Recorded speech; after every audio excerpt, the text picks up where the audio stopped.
2 Samuel 16.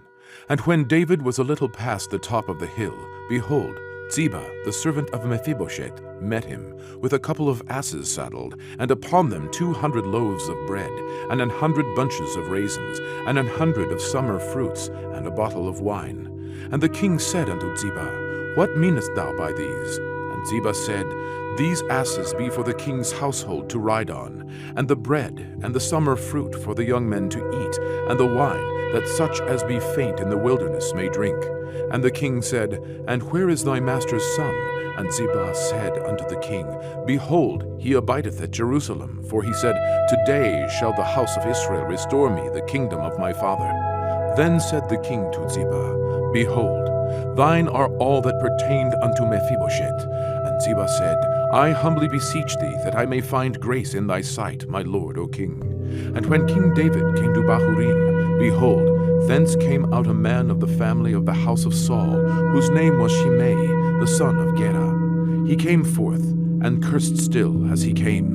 And he cast stones at David, and at all the servants of King David. And all the people and all the mighty men were on his right hand and on his left. And thus said Shimei, when he cursed, Come out, thou bloody man, and thou man of Belial. The Lord hath returned upon thee all the blood of the house of Saul, in whose stead thou hast reigned. And the Lord hath delivered the kingdom into the hand of Absalom thy son. And behold, thou art taken in thy mischief, because thou art a bloody man. Then said Abishai the son of Zeruiah unto the king, Why should this dead dog curse my lord the king? Let me go over, I pray thee, and take off his head. And the king said, What have I to do with you, ye sons of Zeruiah? So let him curse, because the Lord hath said unto him, Curse David. Who shall then say, Wherefore hast thou done so? And David said to Abishai and to all his servants, Behold, my son, which came forth of my bowels, seeketh my life. How much more now may this Benjamite do it? Let him alone, and let him curse, for the Lord hath bidden him. It may be that the Lord will look on mine affliction, and that the Lord will requite me good for his cursing this day.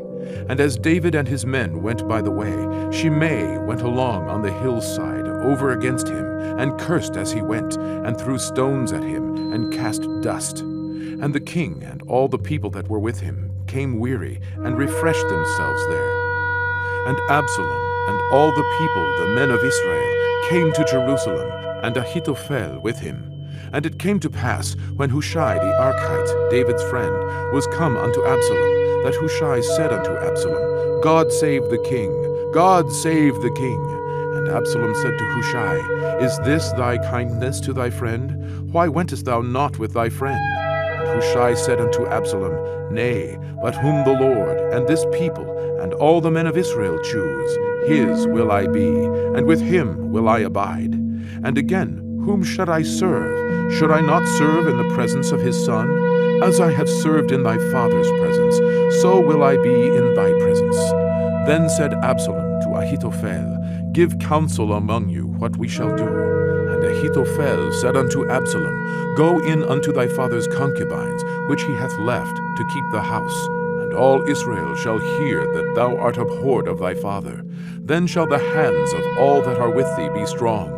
So they spread Absalom a tent upon the top of the house, and Absalom went in unto his father's concubines in the sight of all Israel. And the counsel of Ahithophel, which he counseled in those days, was as if a man had inquired at the oracle of God. So was all the counsel of Ahithophel, both with David and with Absalom.